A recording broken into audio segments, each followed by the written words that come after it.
Off the Edge. It's episode 15. I'm Jake Ellenbogen. He is Cameron Lynch. Woo. And we're keeping it on, right? We're going to keep going with this NFL. We're almost done with the NFL draft class. Almost there. Grades. We got one more division on both sides of the conferences. We got the NFC West today, and we got the AFC West tomorrow.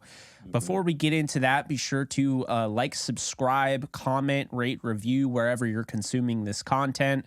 And just letting you know, you can follow me at JK Bogan. You can follow Cameron Lynch at Cameron Lynch 50 and follow the show at Off the Edge Show on Twitter. BetOnline is your number one source for all your basketball info, stats, news, and scores. Get the latest odds and lines and the latest matchup reports for this year's NBA playoffs. BetOnline is your sports intel headquarters this season, as we have you covered for all your insider sports wagering needs. From basketball, MLB, NHL, golf, to UFC and boxing, the fastest and easiest way to get your betting info, including live betting options and your favorite casino and card games, available to play right from your home. Head to the website today or use your mobile device to get in on the action. Be sure to use our promo code Bleav to receive your 50% welcome bonus on your first deposit. Bet online, where the game starts. Cam, we're going to start alphabetical here. We're going to go with the team with the most bland uniforms that you could have. Literally looked like they copied and pasted the Utah uniforms, the Arizona Cardinals. Sorry, fan base. I know shots. You guys are feeling the same thing. I don't mean any disrespect towards the Cardinals fans, but let's be honest, though. Your uniforms are about as bland as basically flavored whey powder. Hey, if they win games, it's gonna be some good whey powder, Jake. It's gonna be a good whey powder. So all good on the jersey release for the Cardinals. But hey, like we said, they got to win some football games for that jersey, right, to have some hold some weight. Yeah, that's true. And I don't know how many football games they're going to win this year, but I do think there are parts of this draft I actually really liked. Starting off with Paris Johnson Jr., they ended up moving down, we were really confused how things were going to go. And, the Texans trade up from 12 to go out and get and secure not only CJ Stroud with the second pick, but then the third pick, they go out and they get Will Anderson Jr. Will that end up hurting the Cardinals down the road? I don't know. But they did go out and get one of the best tackles in this draft in Paris Johnson Jr. And obviously a big thing when you're building just an offense, a team in general, is focusing inside out. I know there are a lot of teams that want to go with the flashy wide receiver. They want to go with the flashy cornerback. But we just saw the Rams, unload Jalen Ramsey. We've seen, cornerbacks getting traded lately. Stephon Gilmore going to Dallas. So I don't know if it's the changing of the guard, but when in doubt, build from the inside out. And that rhymed, and I didn't even try to do that. So Paris Johnson, what are your thoughts about that, Cam? Because I like the pick, and I think he's ready to go. He might have to play guard because they have Beachum at right tackle, and they got Humphreys at left. Yeah, I mean, Paris Johnson Jr., 6'6", Jake, 310. That's a big boy, right? He blocked for CJ Stroud at Ohio State, so he's coming in with that gumption, right? That gumption, that sauce, because his quarterback got drafted at number 2 overall, so that's really cool to see. Him going to the Cardinals, he's going to block for a first pick quarterback, and so he's going to be able to transfer those skills when it comes to that importance with Kyler Murray there. Paris Johnson, we talk about just all-around player. He went 6 overall, Jake, so that just goes to show, right, how valuable he is protecting that corner there. I like Paris Johnson. I love the fact that the Cardinals traded down. And I think with this pick, it bumped their draft grade up just a little bit. You talked about building from the inside out. That bumped their draft grade up a little bit. They didn't do well last year, but they drafted well. So great pick there. And then I think, with their next pick, I love how they filled in the defensive side of the football, with B.J. Ojulari. So I love their first 2 picks there. Like I said, Paris Johnson Jr., big boy, and a true protector, true mountain man. And I like the versatility. I think he could play tackle or guard. That's 4 positions right down the offensive line. And I think with Ojulari, he is well beyond his years. He's 20 years old. This is somebody that is just really technically sound as a pass rusher. The reason why he didn't go in the first round like some would have thought, and he went 41st, so it's not like he fell that far, but it goes back to his run defense. And I don't know if it's necessarily he can't do it, but on tape he is a little bit the motor runs a little cold in that department, I would say, for lack of a better term. So good player playing, in the SEC, just a crafty pass rusher. You don't get Will Anderson, and I think the thing about doing that is so you go out, you get Paris Johnson, he's a plug-and-play offensive lineman building, inside out. What does Will Anderson bring that BJ Ojulari doesn't? He's a little bit more seasoned. He's older. He's got a better feel for stopping the run. I would say he's a better run defender than a pass rusher, which some people might fight me on, but that's how I saw him, and that does not mean a bad thing. So I think that's what happens, though, when you kind of, I'm not going to take a pass rusher here, but I can get one in the second. You run the risk of, you might drop off a little bit in the run defense department. Maybe this guy is a little bit more of this, more of that. Maybe he's not as seasoned, whatever. I still thought it was a good pick, and I thought that's where he should have gone. Garrett Williams, you and I both love this guy. He went to Syracuse. You're rocking the Syracuse polo or the shirt. I can't tell if that's polo or not.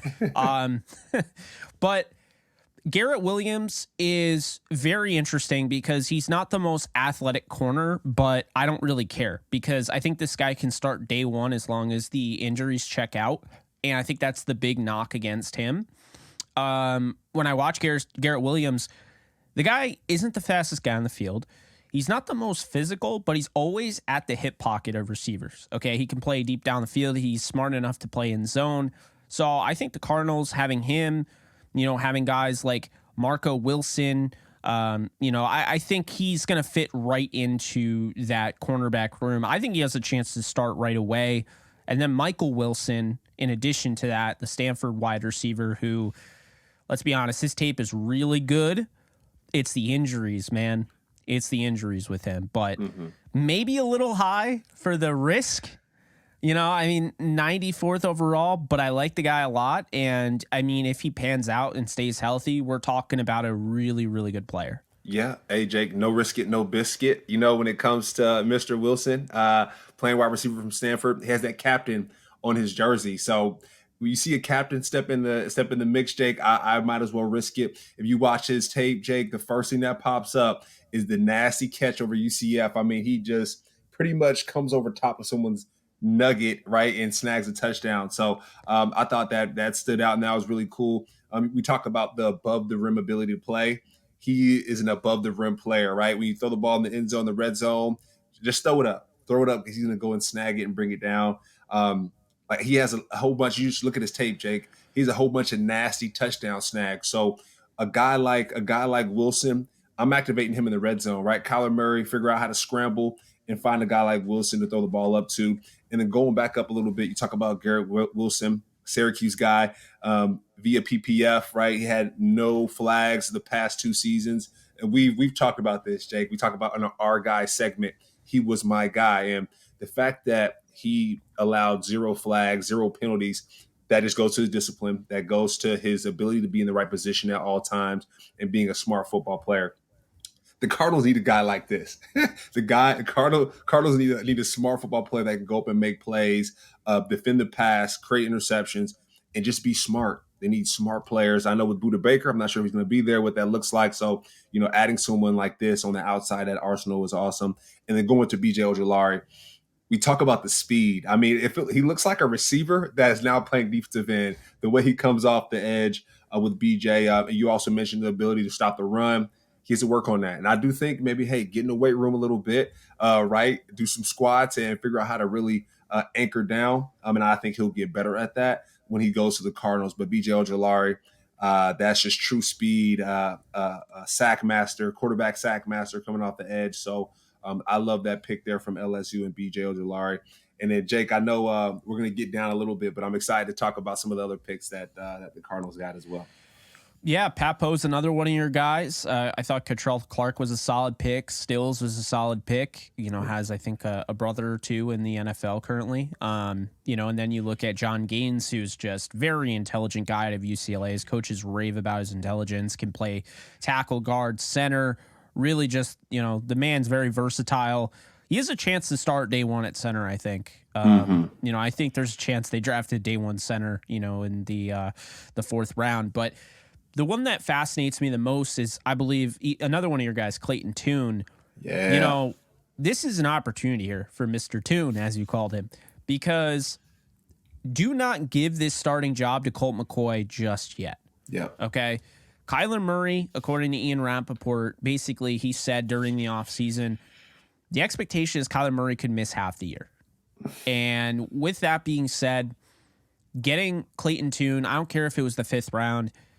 We've seen guys before, I'll never forget, not a fifth round pick, third round pick, but there was a guy by the name of Russell Wilson who was brought in to back up a certain guy by the name of Matt Flynn, who literally got paid more money than, well, I'll ever see. But just how much money he got paid for legitimately like one game where he threw 6 touchdowns for the Packers.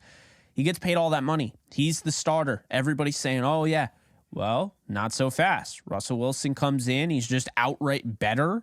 And so the Seahawks are like, we wasted a lot of money on Matt Flynn, but we're going to pretend we're already paying Russell Wilson that. So that'll make us feel better. So, never rule out any draft pick at quarterback because, like, Tune, I don't think is NFL ready by any stretch, but they're not in a position where they can be like, yeah, he's not NFL ready. Like, if he looks better than Colt McCoy, if he offers more, he needs to play. And I'm not saying put him in right now, but you got Driscoll, you got Bleav. There's not anybody, like, there's not a Jacoby Brissett in this room where I'm like, he's got no, like, I think Colt McCoy is a very solid backup, okay? But there's not one guy there that I'm like, I don't think Tune's going to get a chance. I really think Tune is on the same level as guys like David Bleav, Jeff Driscoll. He just doesn't have that experience yet. But let's just wait and see because he's a guy in the preseason that could emerge, and maybe he's your week one starter with Kyler Murray on the pine. Yeah, Jake, I love it. Clayton Tune, he talked about being a guy, the Russell Wilson connection. I love it, him wearing that number 3. And I don't know if it's because he's wearing 3 when you watch his films like, ooh, Russell. But just the way we always talk about it. When we talk about Tune, the way he moves, the way he operates, the way he runs the football, the way he operates the RPO system. I think for the Cardinals, he will be the Cardinals preseason MVP. I said this about Sean Tucker, John. My little bias about Sean Tucker with the Buccaneers once he's healthy, but I thought he was going to be the preseason MVP. But when it comes to Tune, I think for the Cardinals, I'm going to call it, he will be their preseason MVP. I think he'll be the talk of the town, similar to how kind of Taylor Heineke got that buzz when he entered the game against the Buccaneers and give them run for their money. I think Clayton Tune will be that type of quarterback where people will be like, hey, who is this guy, right? And when you turn on this tape, he's the person at Houston who's throwing a Tank Dell, right? We talked about Tank Dell. He's not Tank Dell's now at the Texans. C.J. Stroud brought him on up, but Clayton Tune was throwing to him. And so I think he'll have that same success in the NFL. And 5th round, it's a little, low-key. Jake is kind of towards the end, as nobody's really paying attention. But I think he will be one of the bigger guys coming out of this draft. And then going back up to John Gaines, Jake, UCLA. I have a Shaq Mason comp for him, the way he moves. I know he's going to be playing. He's probably going to be playing center, but I train with Shaq Mason, the way he runs, the way he gets around the corner on pulls and pitches. I love him there. But, going back to Clayton Tune, Jake, I'm super excited to see him play. Yeah, no, I agree with you. I think this draft, I'm going to give it a solid B. I don't think it was anything like super, unbelievable, but I think it has a chance to be really good. I mean, Paris Johnson Jr., he's a starter day one. B.J. Ojulari, starter day one. Michael Wilson, if he stays healthy, he's going to be a very good receiver. Garrett Williams, I'll give it a B+ because John Gaines might start at center. Clayton Tune might start at quarterback. Look, he might start at quarterback again if you're just tuning in. Kyler Murray might miss half the year. So I'm not saying he's starting over Kyler, but he could make that whole situation kind of interesting. And then Owen Papo, Cottrell Clark. Yeah. I like that they got better on the outside at corner.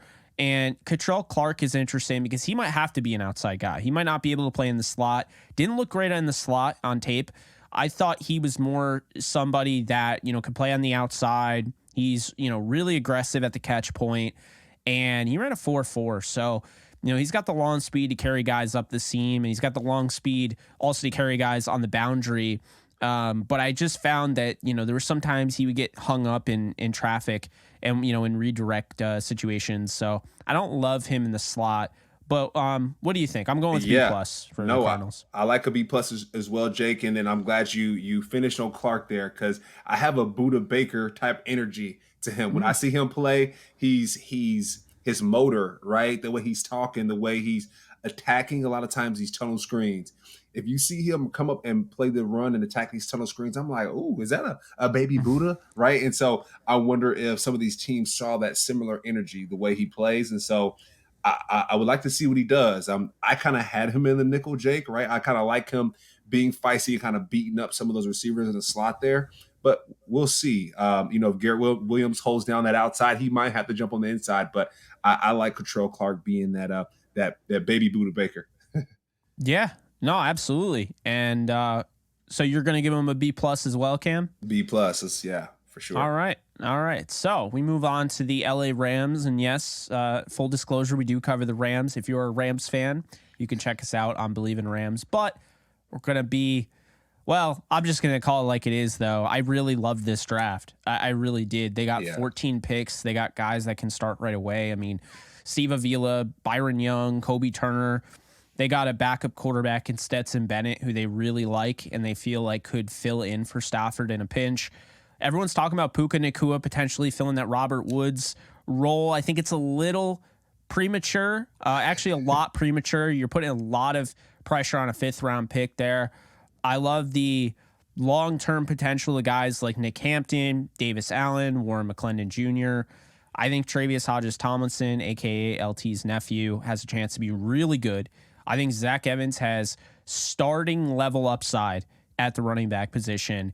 Desjuan Johnson was my guy, and the fact he went Mr. Irrelevant, that was so cool. I think he has a chance to make the team. I think he will make the team. So, Cam, I gave this an A+, and I know that sounds crazy, but I really loved this draft, from beginning to end. I thought not having a 1st-round pick, I thought the Rams, and you could say what you will, the Rams have a lot of needs, but they go out, first thing they do. Cam, what was the biggest issue last year? Is protecting the quarterback. So they're going to go out and get a guy who's only given up 1 sack in the last 900 snaps, didn't give up a sack last year, in Steve Avila, who has center potential because that's his natural spot, was asked to slide over to guard because he's a team guy and he's a leader and he's a captain, and he's going to plug and play right at left guard for the Rams. And then he could potentially be their center down the road. Byron Young, one of our guys, right? We talk about him a lot. I mean, I feel like we've talked about him 5 different videos, right? Definitely. But Byron Young is a day one starter. No Leonard Floyd. You have to have Byron Young at this point. Him and Michael Hoyt. And then Kobe Turner, I think, is somebody, with Greg Gaines out, A'Shawn Robinson out. A'Shawn Robinson signs after the draft. So now we know he's done. Kobe Turner might get a chance to actually slide right in there. Bennett, long-term backup, maybe with some starting level upside, played in some big games. Nick Hampton, if he gets better stopping the run, he has a chance to be a full-time starter. I think right now he's a situational pass rusher with some juice off that edge. And then you got guys like McClendon, Allen, and Nacua, who I like long-term. And Mathis was, at the end of the day, he was really a lottery ticket. But, we'll see what ends up happening there. But, yeah, Cam, I give it an A+. I'm just curious what you thought about this draft. Yeah, Jake, I gave it an A. I didn't give it an A+ because all people are like, oh, you're biased, right? You do Bleav in Rams. But no, just for the folks that are listening, hear us out on this one. Last year, we were kicking and screaming, Jake, because the Rams were minimal depth, struggling to win football games. And when it came to leading up to the draft, we were like, hey, y'all have to win in the draft. We have to figure out how to win football games with the people that get drafted. And they went and did it, Jake. They went and did it. There was a lot of picks that they have here compared to some of the other teams, right? Like the Dolphins, they didn't have a first round pick and they only selected about 5-6 people in the draft. And it's like, eh. But the Rams, they went hard. They went ham. Like you mentioned with Steve Avila, Jake, we talked about not causing any flags or not causing any penalties, right? We talked about that in the previous draft with Garrett at the Cardinals. Now Steve at the Rams. That's huge, Jake. The reason why I say that is because you can win or lose championships depending on what penalties you cause. And if you don't cause penalties, you might get a little bit further. But if you do, get out of here. But Steve, he's the guy that's going to be able to protect the quarterback. Like you say, he can play both sides, all-American, all everything. And then he's a captain. Going to Byron Young, another captain. So the Rams hit on one captain, and if it feel the need, it goes to the next pick. They get another captain, Byron Young, a little bit older, but my man can run. He had 10 sacks on the season in 2 years. Worked at Circle K, like we talked about, Jake. So his story is incredible. And then the pick after that, you got Kobe Turner. That's another guy who can start right away. That can help out Aaron Donald. We need people who can help out Aaron Donald right now, and these are guys who can do it. And then we talk about quarterback safety, Matthew Stafford. If folks have not watched the Rams, take a look at last year. The record wasn't great. A lot of the times because our offensive line was hurt and our quarterbacks were hurt, right? We're playing with third string quarterbacks and it didn't look great. So Stetson Bennett, another Bulldog, can go in and make some plays. Former walk-on Jake, so that's really cool. And then Warren McClendon Jr., that's another guy who can step in and make plays. So they're just hitting pick after pick. Davis Allen got a tight end who can catch the football really well. I mean, dude, they crushing. There's a lot more players that we can chat about here, Jake, but we'll be on here all day. But the Rams, I think, hit on most of their picks, close to all of their picks. The only one for me, Jake, was Nick Hampton. He's a great player. He's a baller. But the other ones I really, really like. The Nick Hampton pick, that's why I said, go ahead and give me an A rather than an A+. But a lot of these picks, great job by the Rams. Yeah, it's interesting you say that. I kind of felt that way about Kobe Turner initially, and now I feel like Kobe Turner is going to be the guy that ends up being he'll be the John Johnson of this draft, because I notoriously didn't like the John Johnson pick. I had another guy that I wanted by the name of Desmond King, who wasn't half bad himself, but I think when people want like certain players, I think it's important to realize, like, if you have a certain group of players that you want and the Rams pick out of that group, like, okay, or any of your teams pick out of that group, like, then you're like, all right, I feel good. This is kind of who I thought they would get. They're not reaching, so to speak, out of your realm. And so I just think I've come to understand more, teams have interest in different players, and Kobe Turner's really intelligent. He's another guy who, is kind of a leader, a high character guy. And, I think with Turner, it's interesting because technically, Cam, he never started. So, neither did Lucas Van Ness. And I've said that both times that I've brought it up. But, I just thought this draft was awesome. O'Shawn Mathis, like, if he pans out, and all these guys, not everybody's going to pan out, but when you have 14 picks and you draft this well, without a first round pick, there's a good chance that you're going to have half this draft at least panning out. And so I'm feeling good about it because I feel like there are roles. This is not a team like in the past. I don't know how many of these guys are starting on like the Super Bowl Rams, but this is a lot of opportunity. And I think that's going to help them because they can just get thrown right in the fire. It's different with a quarterback, right? Some quarterbacks, they're not ready. You can destroy their confidence. But I do think guys like the guards being thrown into the fire, if they're ready, good. Pass rushers, good. Like, start building that confidence at a young age, early on in your career, and see if you can continue, because that's the bar you've set. Now you can crush that bar. Yep. No, I agree. And especially with linemen as well. When it comes to injuries, those guys, like you said, you want to get them going right away because, they can last a long time, but it just takes a couple injuries for these big guys to kind of be out of commission. So you want these guys to be healthy and to be moving right along. So Rams, man, I'm just, Jake, we do the Bleav in Rams show, y'all. So I'm just praying that the Rams got better. They even got a punter, right? Riley Dixon left, so they got a punter as well. They filled their needs out. So I feel like in this draft, Jake, I feel like specialists got drafted more so than not out of the other drafts, in the past. But no, the Rams did a great job filling all their needs, and yeah, man, they're gonna be dangerous this year. I hope. We hope. Yeah, I mean, it'll be interesting, right? There's just it's a different scenario now where you have all these guys that are unproven getting a chance to start, and in the past, it's like you talk about a Van Jefferson, second round, 57th overall. That was kind of the fourth receiver, right? He didn't really get a chance to. So these guys having bigger roles than even like Van Jefferson did, that's interesting. But Yeah. what else is interesting is what the 49ers decided to do with this draft. Now, mind you, they made a lot of picks. They made a lot of trades, so to speak. The first big trade was the Trey Lance trade. That's still paying out. I think this is the last year. The second one was Christian McCaffrey. And not having a fourth round in this draft definitely stings. I have gone on record saying I thought the fourth round was loaded with value. They start off the draft with Jair Brown, and I really like this pick. It's one of the best safeties in the class, in my opinion. And, I don't think you can go wrong getting a DB out of Penn State either. I actually really like this pick. I know there are some people just like tearing this draft apart, and to a degree, maybe I'm one of those people. But when I go back and I look at it, I mean, look, the Jake Moody pick bothered me. I just think that's way too early, to pick a kicker. Yeah. After Robert Aguayo, come on, Robert Aguayo, Buccaneers, come on, y'all.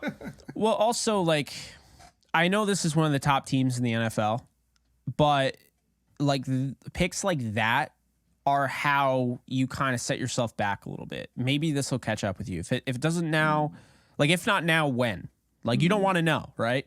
So, I mean, to me, this is somebody that just, when I watch him, very versatile. Jair Brown, can play all over. The back end of the secondary, whether it's safety or, nickel. I think he could play on the outside as well. I think he's just another really high character guy. Feels like a Niners pick, kind of plays similar to, ex-Steelers safety Ryan Clark. I've actually seen that comparison a few times. And he's just so good in run support. And that's what you like to see. Safeties that they don't just want to be ball hawks. I mean, this guy can actually bring something else to the table. And the guy's instinctive. You like to see that in your safeties. So I think the 49ers going out and getting him, that's pretty much the type of guy that they would like for their secondary. And keep in mind, the 49ers have done a nice job with defense, drafting defense. They've done a nice job, drafting secondary guys. I mean, they got Hufanga in 2021, the 5th round, and he's turned into an absolute stud. So, you can't really, discount what they've done. And I think there's a chance that Jair Brown is their starter day one. And if so, I mean, that's pretty good to have a day one starter. You're getting, not the tail end of the 3rd round, because 87th is it in the middle? It's kind of towards the end, but not totally the end. But I like that pick. The problem was the Jake Moody pick. Kickers, it's just not a great value there, Yeah. And they had another 3rd round pick that I thought maybe overdrafted a little bit, but very intelligent. One of my guys, played in big games. Cameron Latu can block, can receive, make plays after the catch. He's going to go there with George Kittle, who can block, receive, make plays after the catch. And, they already have, they got Braden Willis later on in the draft, another tight end out of Oklahoma, who it's weird. I don't normally see a ton of interest when a team is linked to another player. And it's weird because he's a 7th round talent. And that's not me knocking Braden Willis. That's where he was drafted. But, oh, my God, I saw 12 tweets about how the 49ers were obsessed with Braden Willis. I mean, you would have thought this guy, they would have picked him in the 3rd round, how much they loved him. So it wasn't a shock to me when his, name came through. But I think, the name of the game there is you're going to get a safety start day one. You're helping your secondary. The kicker, they lost Robbie Gould. I understand that, for anybody that wants to come at me and say, you don't understand. No, I get it. I just think it's way too early. Cameron Latu is going to be the number 2 tight end, I think, behind Kittle. Braden Willis is going to be fascinating to see because they really like him. Luter, Darrell Luter Jr. out of South Alabama, turned heads at the Senior Bowl. We'll see what ends up happening with him, but he just felt like a Niners pick to me. Robert Beal Jr., you're getting a guy who was decently successful, at Georgia. And I know he was a top prospect, so a top recruit coming out of high school. So I think they expected more, and that's why he fell. But Ronnie Bell is another one, and D. Winters. Those are two guys. Ronnie Bell at Michigan just seems like a Niners receiver, can make plays after the catch. He'll fit in there like a glove, and he doesn't really have to get his hands dirty, for another couple of years, because there's still plenty of guys in front of him. Brandon Ayuk, Deebo Samuel, Jawan Jennings, Danny Gray, last year's 3rd-round pick. They even have, Ray McLeod and, Chris Conley. So, I think a guy like Ronnie Bell has a chance to kind of sit there, learn special teams. Maybe he's a draft and stash on the practice squad. But with D. Winters, that is a very good pick. If he ends up being a starting linebacker in a year or two, or maybe he just outplays Oren Burks right out of camp, I won't be surprised, because that guy is a good football player, played for a winning program at TCU. He's a big reason that team won a lot of games last year. Yeah, no, the fact that they got him in the 6th round, Jake, he's a captain, that's next level. The 49ers, they might be LBU, Jake. The prestige of linebackers that have walked through those hallways are next level. They might have the 2 best linebackers in the league right now. So to add him to their mix, that's a major compliment. My notes for him: he plays with his hair on fire. His hair is on fire anytime he's playing. He's a great tackler in open space, and that's the best thing that you can ask for, right? Is for your guy to tackle in open space against these fast receivers and these fast playmakers. Let his defense a championship, Jake. Like, come on, fam. If you're the linebacker on the championship team, I want you to come over where I am. So he's gonna have to play special teams, though, Jake. With that linebacking core at the 49ers, he's gonna have to play special teams. He's gonna have to earn his way on that football field. So I love that pick. But going back to the top with Jair Brown, I thought about this, Jake. I was like, the fact that they have Hufanga back there, we talk about Troy Polamalu. He's been able to act like he's about to blitz and then go back and intercept the deep ball. Jair Brown, my man, can step into the A gap, right? Blitz the quarterback. He can pop out, create an interception. He can blitz. He can wrap. One-on-one blitzes with running backs. Even tackles, Jake, they don't stand a chance with him because he's fast, he's strong, and he can get in and out of his cut. So he's dangerous. He's dangerous in the back, being a defensive back, but he's also dangerous at the line of scrimmage. He's made a lot of plays at the line of scrimmage.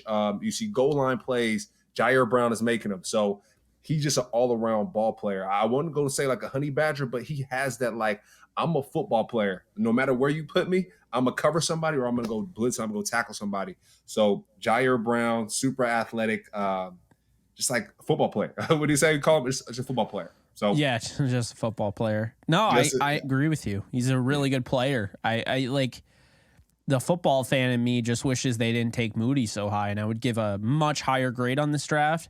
Yeah. This is tough. Yeah, what do you have for him, Jake? I've kind of wrestled with C+ and B- because I do feel like this draft class could have been so much better, and they had so many picks, and I feel like they got some, like, the guys that I feel really excited about.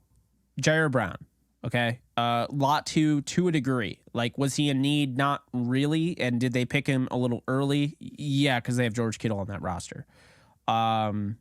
I like Winters a ton. I think Winters is a lot better than a 6th round pick. Luter Jr. is interesting. Beal Jr. is interesting. Also guys that, like, Beal, I wouldn't have been surprised if he didn't get drafted. Braden Willis, I had as a UDFA. Ronnie Bell, I find interesting. So I would say, looking at this draft, I'm going to say C+, because I think it's fair too, because I think Jair Brown keeps it from being a C. Because he's a day one starter, and I think, he's going to be really, really good. The Moody pick's just too high for a specialist, in my opinion, just too high, and it's why I can't give him a B- in good conscience. I like Latu, one of my guys, but I would have had a 4th on him, like a late 4th. Luter Jr., I felt like was, probably around a 5th rounder, so they got him where he was. There were other cornerbacks. Like, honestly, if they got Travius Hodges-Tomlinson instead of Luter, I think that would have made more sense. Yeah, I like the D Winters pick is the only thing that really has me like, whoa, okay. Like, so I'm going to stick with C+. But I have a feeling that D Winters is going to be a starter. I have a feeling like down the road, Jair Brown's going to be a starter. Jake Moody will be their starting kicker, obviously. I don't feel like Latu, Luter Jr., Robert Beal, Braden Willis, Ronnie Bell will be starters. I think Bell will be a good 3 or 4th receiver. Jalen Graham is almost as intriguing as some of the others because he fell because of his measurables, but the guy just plays faster and he's way more intelligent and way more instinctive than most of the linebackers drafted ahead of him. So with the 49ers getting a hold of him, wouldn't be surprised if he ends up being something. The 255th overall pick out of Purdue. So yeah, Cam, I'm going to stick to C+. Yeah. Jake, I'm going to go with the C. I'm going to go with the C for the 49ers. We talk about the Braden Willis pick. We talk about the Latu pick. I feel like those are both backups, right, to Kittle and Kyle Juszczyk. So Juice is what they call him. So I think they're both backups, right? Like we got Willis, he can line up in the backfield, catch passes like Kyle. And then Latu, yeah, he's going to be back up to Kittle. So, yeah, I'm going to go C with that. We talk about like starters right away. You just listed them with Jair and Jake. Anybody else though? Are they going to start? We don't know. But with Robert Beal Jr. coming out of UGA, I like him, Jake. I like that pick. Reason why I say that is because all of his other teammates went in the first 3 rounds. So he plays hungry. Like he plays like a starved dog because. I talk about a dog and the dog is barking behind me, but that's how he plays, Jake. That's how he plays. He knows that if he doesn't get to the ball fast enough, the other guys that got drafted will get there, right? What is it? Closed mouth doesn't eat, and so he plays like he has something to prove. So I like that pick, but yeah, overall for me, a C for the 49ers. So we move on to the Seattle Seahawks, and it's weird because this draft looks really good, and I don't think it's going to actually harm my grade. I'm just confused what they're like. They got like you get Kenneth Walker, and then you draft 2 running backs. I mean, this has got to stop, Cam. This has got to stop. Like, I mean, he did get hurt though. He did get hurt at some point. He did, but it's like Chris Carson. You find him in the 7th round. Let's get Rashad Penny in the 1st. I'm not saying you have to avoid taking a running back, period. But I'm saying grabbing 2 running backs every draft is getting bizarre. Drafting a running back in the first 2 rounds almost every year, it seems like, is getting a little ridiculous. They're like, where's Marshawn at? That's what they're trying to find on Marshawn. Yeah, I think Kenneth Walker's an absolute star. Like, yeah. I understand the injuries, I get that, but like Charbonnet, that guy's gonna cut into Kenneth Walker's, and I don't think he should. I mean, at the end of the day, like, I think Kenneth Walker's a much better running back, but I think Charbonnet, they like the way it sounds is that this might be a 50-50, carry split, and I don't know. Anyway, let's stick to the good things. Yeah. Devin Witherspoon is the best cornerback in this draft, bar none. Wasn't even close for me. I thought he had he actually, I compared him to Darius Slay. Thought he had kind of that swagger that Slay Ramsey had. He wasn't the tallest, but he ran a 4.3, constantly at your hip, just being a pest. When he breaks up a pass, I mean, he's talking all sorts of what. Mm-hmm. And I just think this is one of those smash mouth in your face cornerbacks that you put him, with a guy like Tariq Woolen, and you're like, oh Lord, like this is how. Oh, you have Cooper Kupp. Oh, you have Deebo Samuel and Brandon Ayuk. Oh, you went out and got Michael Wilson, and you think he's going to be something else. Or, oh, you're not going to trade DeAndre Hopkins or Marquise Brown. Well, good and bad news. There's no good news, actually. And the bad news is that you'll be playing Tariq Woolen and Devin Witherspoon twice a year. So, hey, Seahawks practice is going to be crazy. They talk about competing at that. That practice is going to be insane. And that was the pick they got from the Russell Wilson trade, which I'll say right now, and I'll be as blunt as humanly possible. This was a stupid trade by the Broncos when it happened. Seattle knew it. They saw Geno Smith when Russell Wilson went down, and they felt comfortable about Geno Smith. I think Seattle deserves all the credit in the world for that. They fleeced the hell out of the Broncos. I won't be surprised if Russell Wilson gets benched this year. I won't be surprised if his career's over. I really won't. And I understand maybe Seattle fans watching that don't want me to say that because they still, respect Russ and all that. But also realize that I'm complimenting your team because you just got the 5th overall pick. You got the best cornerback in the draft to pair with Tariq Woolen.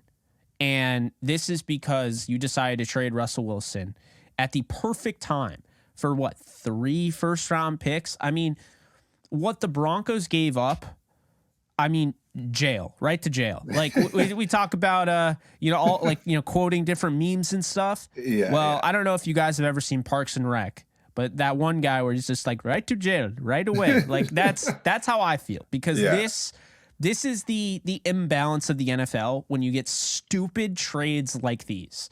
Like when and to be fair, the Seahawks don't deserve all the credit because they did trade 2 first-round picks for Jamal Adams to the Jets. So, let's be fair here. They learned. But they learned, exactly. So now the Broncos have to learn, right? We're talking about them tomorrow. Yeah, but here's the thing, okay? Witherspoon, day 1 starter. Then they get Jackson Smith and Jigba. He's not as high on my board as others, but he's very high. Yeah. Day 1 starting slot guy, in my opinion.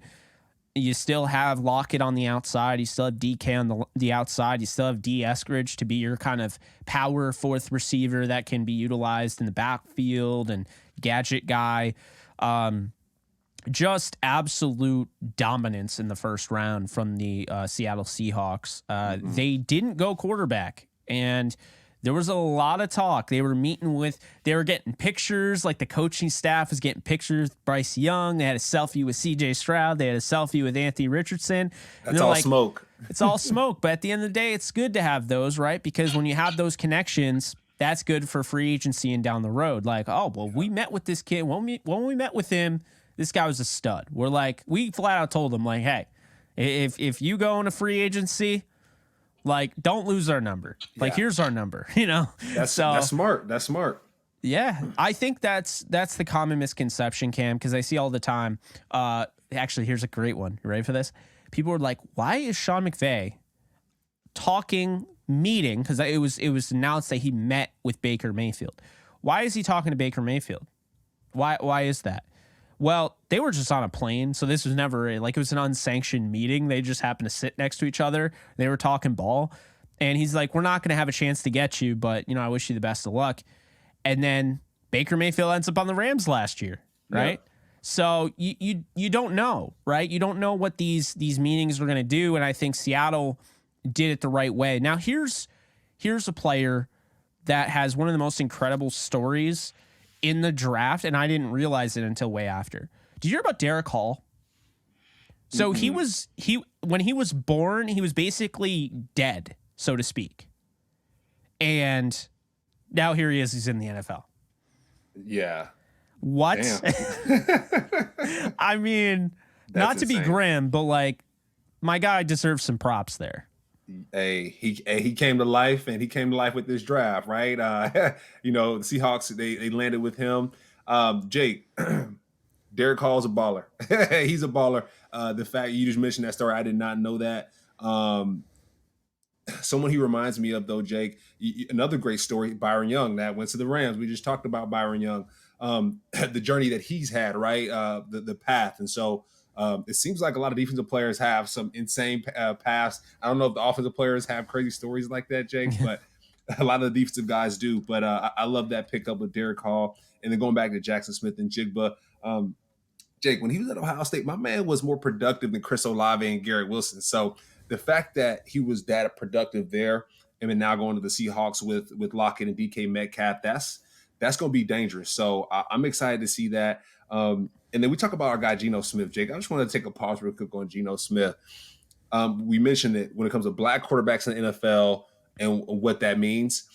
For him to find success, after Russell Wilson. That's a major compliment. Russell Wilson, we talked about, you said it just now, he might get benched this season, right? Who knows what that looks like?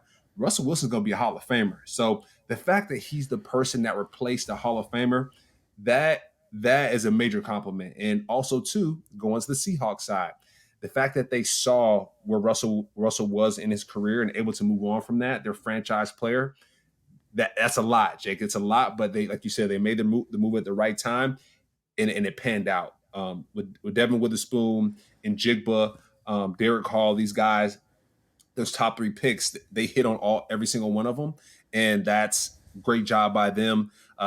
We talked about the Seahawks defense last year. They didn't do too well, Jake. So getting a guy like Derek Hall, who has battled adversity right from birth, you mentioned it, from birth, battle adversity, and now taking his talents to Seattle, I think they're going to find a great player in him. And like I said, I mentioned Derek Hall. He just causes havoc, Jake. Strong bull rush, strong arm, strong hand. So that's a great pickup by them. Yeah, they got it. I mean, is he ready to go right out of the box, so to speak? I mean, why not, right? Yeah. I mean, I think he could play if need be. And so, I mean, those are 3 day one starters. You could argue, I don't agree with it, but Zach Charbonnet is a day one starter. If they, he has that caliber, right? Yeah. I don't think that's how they're going to use him. But then they go out and get Anthony Bradford in the 108th pick out of LSU, who I think is a day one starter. Now you have Damian Lewis at the left guard spot, right? Really like Damian Lewis. You drafted Charles Cross in the first round of 2022. He's going to be in the left tackle spot. Abraham Lucas, a big thing last year. I think they're the first 2 the rookie tackle combination to start a playoff game. So Abraham Lucas is at right tackle. They'll grow together and everything. You got Evan Brown from Detroit. You also got Oluwatimi from Michigan, who I really like, the center. They got him in the 5th round. Yeah. He can play center or guard. But I think Phil Haynes, who is the veteran there, he was drafted in 2019. He might start at right guard, but I wouldn't be surprised if Anthony Bradford kicks in there and starts day one. And so really good draft thus far. And then you look at Mike Morris, who maybe was drafted a little higher than I expected, but like his tape is interesting, man. He's not built like the stereotypical pass rusher, but he has some really good tape at times and really flashes off the screen. They got back-to-back Michigan guys, actually, him and Oluwatimi, who I really like Oluwatimi. I think he has a chance to be really good. And then they go out and they get Kenny McIntosh in the 237th pick out of Georgia. And I'll tell you right now, McIntosh reminds me of an old school running back. And now I'm saying old school and people are going to feel like ridiculous right now. But do you remember Fred Jackson? He reminds me of Fred Jackson. Like not old school, right? But like that more so. I ran a 4.6. I'm not like super blazing fast, but I can do it all. I can pass protect. I can catch, he's somebody that even though he's a 7th rounder, he's going to stick around a long time. He's not the fastest guy, but he's smart. He played at Georgia. There's a reason why he played at Georgia. There's a reason why they counted on him. And dude has a nose for the end zone, man. He has some plays on tape where you're like, man, that guy will not go down without a fight. And so, he's, again, it's weird drafting 2 running backs, but if you're going to get a running back in the 7th round, Kenny McIntosh is good value because I had him going much higher. Yeah, I mean, Jake, for the Seahawks, I gave them an A, Jake, just because of what you just said, right? Like their floor is high. They got a champion, they got a 2-time champion as their last pick in the draft. So that's kind of insane. We talk about that running back room with Penny. Who knows what's going on with Penny, Jake, right? We're seeing this draft and we're seeing the Seahawks select 2 of them. We're like, ooh. With Penny, what's going on here? So injury. Well, Penny went to the Eagles, so they're like just done with him altogether. But it's interesting though, Cam, because Kenneth Walker, you add Zach Charbonnet, you had Walker. DJ Dallas, right? So, I mean, I don't know. I guess it's not as bad as I thought. I mean, I guess they just let a bunch of these guys go, but it just feels weird that this is constantly the machine that they're rolling with. Yeah, sorry, Kenneth Walker. Yes. No, you're good. I just wanted to, No, I appreciate that. No, I mean, they got some guys that can run the football. So I like it. They got, and what I like about it, Jake, is they're dangerous right? For a guy Yeah. like me, when I plan for a team like the Seahawks, when I play defense, I'm like, okay, who's their quarterback? What's their offensive line looking like? Who are their running backs and who are their receivers? They got 3 running backs that can bring some smoke. Really 4 running backs that can really bring some smoke on any team that they play on. So I think that's awesome. They got elite receivers as well that can bring some smoke to any team that they're playing against. So I just think, Jake, that they have weapons. I think they're arming themselves really well. And then we just go back to the defensive side. Or sorry, go on the offensive line side. We go Anthony Bradford at LSU playing guard. Jake, I got pancake machine on my notes here. I mean, big body, and he's looking to demolish people. Jake, he's not looking to like, okay, let me lay on you. No, he's looking to like twist and bare your neck, like under your like really I'm gonna like kill fold you. Yeah. like he's like that, and I love to see that, Jake. I think when it comes to the Seahawks, they're going to need that edge, especially blocking for Geno. People are going to be coming at his head, so having a guy like that is awesome. And then going back to Oluwatimi from Michigan center. He's the best lateral movement I think I've seen so far in this draft when it comes to offensive linemen. It's the way he shuffles and the way he stays in front of people, it is kind of next level. Jake is kind of damn impressive. So I like that pick there. Seahawks, they get an A from me. Yeah, A for me as well, Cam. I thought they did a really nice job. They understood the assignment, if you will. There you go. You know, but I think the running back thing is just weird. I'm not going to like decrease anything there. It's just, it's weird how they've become, that's their brand. Like, oh, Seattle's going to draft 28 running backs this year, you know, that whole thing. But they got 2 good running backs. I think having McIntosh as your 4th guy, because right now he'd be behind DJ Dallas, I think. Yeah. That's a good look. But, you know, one thing I want to say before we head on out of here is that with Seattle, I think they just took advantage of the fact that for whatever reason, this league has not understood that the interior offensive line is just as important as tackle. And we see every year these tackles, they go on this run, right? They like, we had 5 tackles taken in the first round, but like you can get a guy like Oluwatimi or, you know, Anthony Bradford in the 4th round, 5th round. I mean, why is a guy that is considered a pancake machine going in the 4th round? Why is he going on day 3? You know, and that's playing at LSU, playing in the SEC. Like, you know, I think that there's something up here. A guy playing the Big Ten in Oluwatimi. I mean, you know, playing these big games. So I think just Seattle took advantage of, you know, miscuts here. Value, you know? Yeah. Mm-hmm. And this also to explain why we have lower grades on other teams. This is why. Like, and why we think so highly of Seattle's draft, because Seattle's draft took advantage of guys falling into their lap and value. Others really didn't. And so I think you got to give Seattle credit where credit's due. Speaking of which, you also got to give a special happy birthday to Hall of Fame running back Emmitt Smith, who deserves some credit. He turns 54 today. He started 219 games, no big deal. 3-time Super Bowl champion, Super Bowl MVP, NFL MVP, 8-time Pro Bowler, and 4-time All-Pro. He was drafted 17th overall by the Cowboys, played 13 years with them, 2 years with the Arizona Cardinals, and had almost 22,000 total yards from scrimmage and 175 total touchdowns. My man Emmett's one of the greatest, regardless of position. And, you know, I think when I was younger, I used to say, well, he's somewhat overrated because everyone just says he's the number 1 running back. And maybe something you could say, arguably, their other running backs didn't play as long. But you can't knock Emmett. I mean, the idea that you have almost 22,000 yards from scrimmage and 175 total touchdowns is just asinine.